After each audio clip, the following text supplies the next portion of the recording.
Chris Van Gerpen here in Virginia. I'm here with Hal Shaffer and Renovation Hunters. Xpedition Land Management is tasked to renovate the farm. We took a soil sample here last week, had a guy come down on the team from Virginia actually.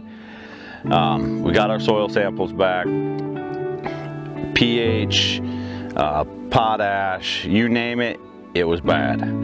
These are old logging landing locations, so they pretty much cleared all the vegetation off when they were doing it, and then compaction is huge.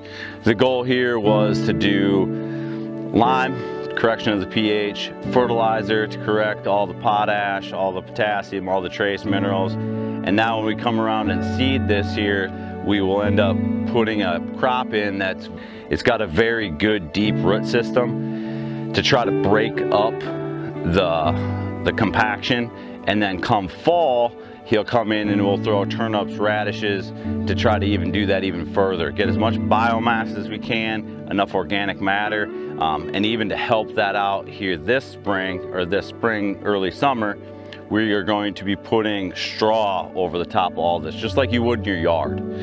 One, it's gonna hold the moisture, it's gonna hold the dirt, and it'll add a ton of organic matter for us. These plots are a project. This is not this fall you're gonna have an awesome food plot. This is a work in progress. Already sat down with an agronomist. That agronomist already knows what they need here on a probably 6-month basis right now and moving into annual.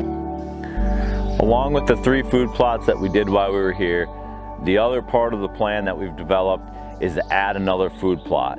The goal with these is just to make sure that we can draw deer from different areas of the farm.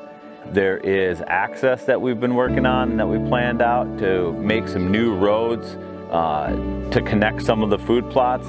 This will allow easier access in and out of food plots and make it just easier to hunt. When we're doing this too, we're probably going to do a little bit of hinge cutting in the future just to direct where deer are coming from. One of the major goals with this farm is to make sure that they can hunt it in as many winds as possible and as much as they would like. In order to do that, you need to make sure you can get in and out of your blinds and your stand locations without spooking deer. Along the road, we marked out an area to plant some sort of a buffer, whether that's going to be a grass or a tree and shrub combination. That'll be left up to the landowner. Some will be instant and some will take years to develop. I'd like to thank you from Xpedition Land Management for letting us come out and do this on this awesome piece of property here in Virginia. There's no doubt if you take our plan and you take the map, you are going to get the full value out of your recreational property.